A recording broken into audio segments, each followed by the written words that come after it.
નમસ્કાર મિત્રો, મારી પીઆર ગુજરાતી ચેનલમાં તમારું સ્વાગત છે। મિત્રો, દેશ દુનિયાની તમામ તાજા ખબર સૌથી પહેલાં જાણવા માટે અમારી પીઆર ગુજરાતી ચેનલને સબસ્ક્રાઈબ કરી નાખજો। મિત્રો, અમેરિકામાં ભારતીય માલિકની ક્રૂર હત્યા। જી હા મિત્રો, વિગતવાર આપણે વાત કરીએ તો અમેરિકાના ડલાસા શહેરમાં એક મોટલના ભારતીય મૂળના માલિક ચંદ્રમૌલી નાગમલૈયાની નિર્દયતાથી હત્યા કરી દેવામાં આવી છે।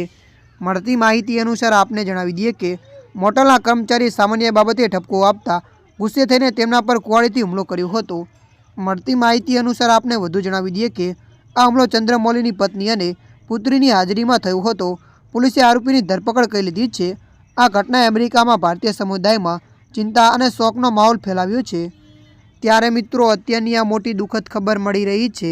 ત્યારે મિત્રો, હાલ માટે આટલું। મળીશું નવી અપડેટ સાથે। જો તમને અમારો વિડીયો પસંદ આવે, લાઇક, શેર અને સબસ્ક્રાઈબ કરી નાખજો। ધન્યવાદ।